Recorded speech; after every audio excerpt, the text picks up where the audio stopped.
ఏయ్ అడ్డమైన తీసుకుంటా. అవును, నీకు అక్క ఉంది కదా? ఏంటి అక్క? లేరే. అక్క అంటే సొంత అక్కన? పెద్దమ్మ కూతురు, పిన్నమ్మ కూతురు, కజిన్స్ ఉన్నారు కదా? లేరు. నా ఫ్యామిలీలో నేను ఒక్కతే అమ్మాయి. ఏ అంటే మా వంశంలోనే నేను ఒక్కతే కూతుర్ని. దానికి నన్నేం చేయమంటావు? అక్క లేకుండా అసలు ఎందుకు పుట్టావు? నన్ను చంపడానికే వచ్చావు కదమ్మాయి, శనిగ్రహం. ఫుల్ ఫ్యామిలీ లేకపోతేవనే వీళ్ళకైనా ఇంకో నక్షత్రం దొరకనట్టు. పిచ్చేమైనా పట్టింది ఆవిడకి? ఏగేసుకొని పుట్టేశారు సచ్చినోడు. ఏమంటున్నావు కాశ్మరా? వాడు ప్రపంచ ముదురు వెళ్ళాను నాన్న. మనం వెలుగులోకి పంపిస్తామని తీసుకురాలేదు, మనల్ని వెలుగులోకి పంపించడానికి గేమ్ ఆడాడు. వాడికి శాప విమోచన కలగాలంటే ఒకే కుటుంబానికి చెందిన రోహిణి నక్షత్రంలో పుట్టిన 5గురిని బలివ్వాలి. యామిని తన రీసెర్చ్ కోసం ఇక్కడికి రాలేదు నాన్న, వాడే రప్పించాడు. తనే మనందరినీ బలిచ్చేది. ఏంటి నువ్వు ఏదేదో చెబుతున్నావు? అయితే మరి యామిని అబద్ధం చెప్పిందా? నిజం చెప్పుంటే ఏం చేసుండేవాడివి? గుండె పగిలి చచ్చిపోయేవాడిని. అందుకే చెప్పలా. ఇంతవరకు మనకే జరగకుండా జాగ్రత్తగా చూసుకున్నాడంటే వాడి పూజకి మన 5గురం ఖచ్చితంగా కావాలి. అయ్యా, లోపల ఉన్నది మామూలు దయ్యం కాదయ్యా. తలో పక్కన పోతే మొండు ఇంకో పక్కన పోతుంది.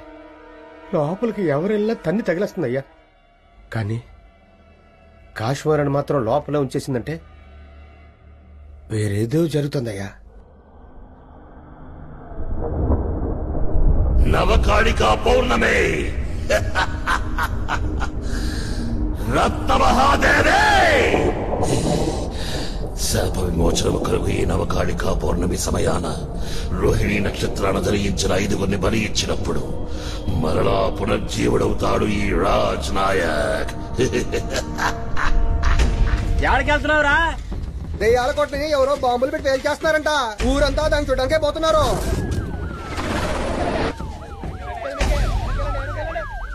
ఓకే, ఇక్కడ మనం ఇప్పుడు చూస్తున్నది బాగా పాడుపడిన ప్రాచీన కోట. ఇది కేవలం కోట అని చెప్పడం కన్నా ముత్యాల చెరువు దెయ్యాల కోటగా బాగా పాపులర్ అయిన ప్యాలెస్. ప్రజల మంచు కోరి దీన్ని బాంబు పెట్టి కొల్చబోతున్నారు. చివరిసారిగా ఆలోచించుకోండి. పోనీ దెయ్యాలు వదిలించే వాళ్లతో. వద్దు బాబు, అన్ని చేశాను. చోటానికెళ్ళ స్టార్ట్ పండి சோழிநல்லூர் దర్గా వరకే எல்லாமே பார்த்தாச்சு. ఏమి ప్రయోజనం இல்ல. బ్లాస్ట్ பண்ணி எல்லாம் முடிச்சிருங்க.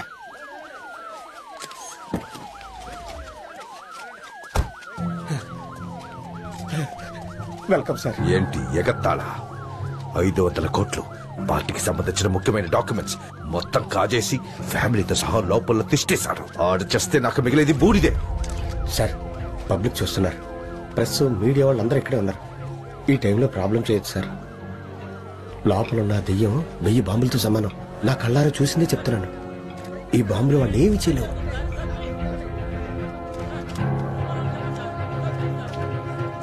ఎర్లీ మార్నింగ్ క్లాస్ అవ్వాలి. సపోర్ట్ ఛానల్స్ లో డైనమిక్స్ ని ఇంక్రీజ్ చేయండి. రైట్ ఛానల్ లో ఉన్న వాళ్ళు లైన్ లోకి రండి.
చెప్పినట్టు నీవు ఎన్ని జన్మలు ఎత్తి పుట్టుకొచ్చినా నిన్ను మట్టు పెట్టే నీ మృత్యు రూపాన్ని నేనే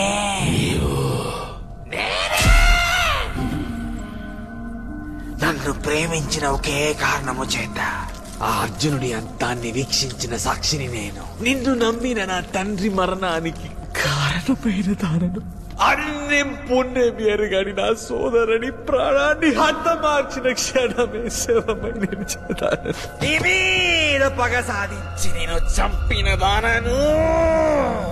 నీవు ఎవరి రూపంలో వచ్చిన నా శాప విమోచన బలి పూజను అడ్డుకోలేవరత్నా. చూద్దాంలే. కాశ్మీరా అసలు నీకేమైందిరా? నేను వచ్చిన పని పూర్తయ్యే వరకు ఈ దేహం నాకు కావాలి.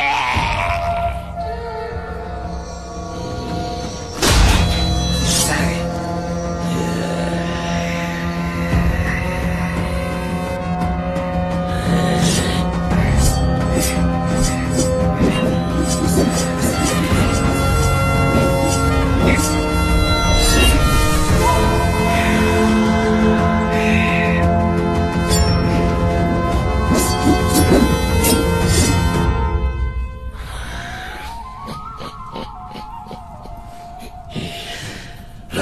చిటిక వేసిన అది ఎడమ చేతితోనే, నీవు ఖడ్గాన్నే తిప్పినావు కుడి చేతితో. ఏందే రత్నమాదేవి లెఫ్ట్ హ్యాండా?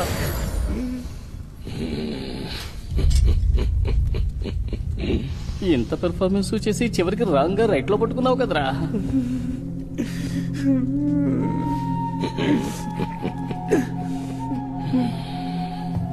కొన్ని క్షణాలు నీ యుక్తితో నన్నే మతిభ్రమింపజేశావు నా ప్రియమైన కాశు. Sorry boss.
కాశ్మోరా వెళ్ళి వెతుకు.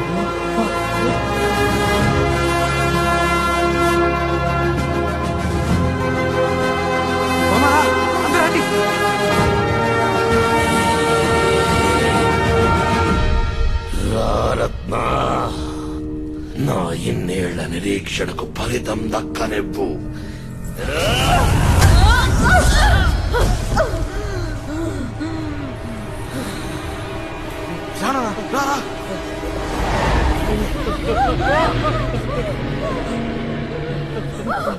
ఇటువైపు ఇటువైపు.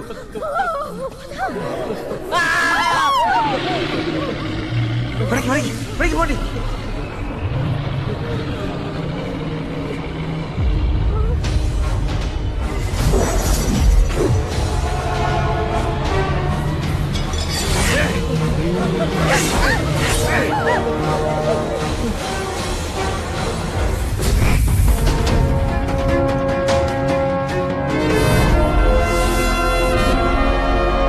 అందరూ ఇక్కడే ఉండండి.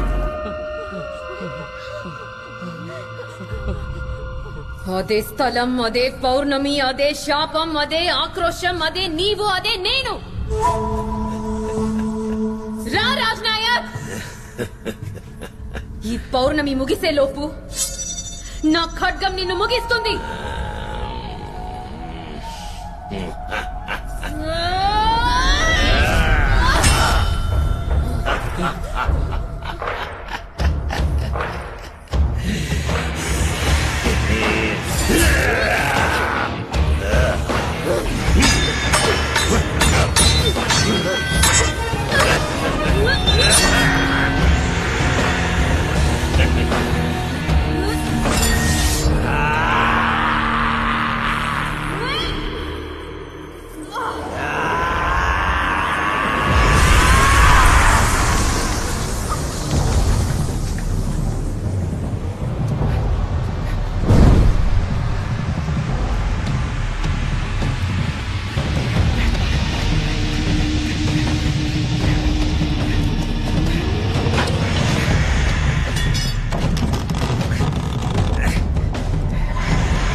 రాజనాయక్ శరీర అవశేషాలు ఎక్కడో మిగిలున్నాయి.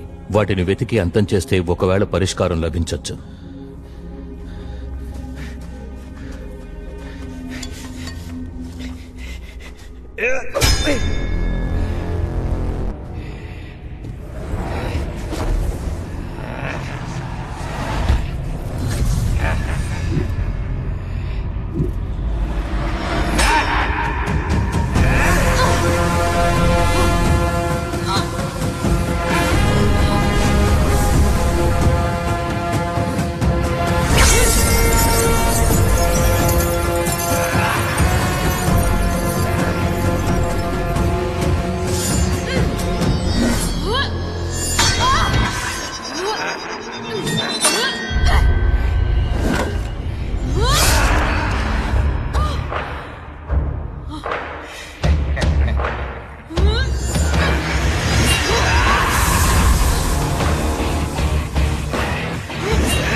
బాబు వద్దు వద్దు, దెయ్యం వెళ్ళిపోయింది.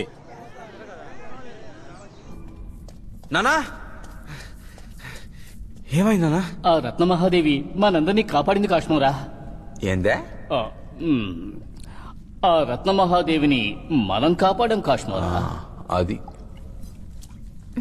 అమ్మా యామిని, యామిని లేమ్మా, లేచి ఆ దేవుడి మహిమ చూడమ్మా. ఏం జరిగింది? తన పేరుకు తగినట్టు మన కాశ్మోరా దెయ్యాలన్నిటితో పోరాడి పాతాళానికి పంపేశారా? అయ్యో, నేను మిస్ అయిపోయానే. నీకాస రీప్లై ఏమంటావా? అవతారం ఎత్తేశారమ్మా. లెంపలేసుకో, చెప్పు. కాశ్మోరా ఆయన అవతారమా? అవును యామిని, తనలోని మహోన్నత శక్తుల్ని మేల్కొలిపి కోటి సూర్య ప్రకాశవంతుడై అవతారం ఎత్తాడమ్మా. ఆ అవతార పురుషుని మహిమ చూడమ్మా.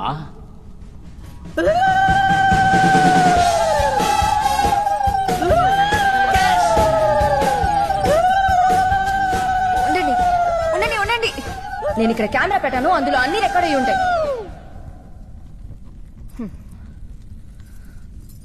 ఇప్పుడు కనిపెట్టేస్తా.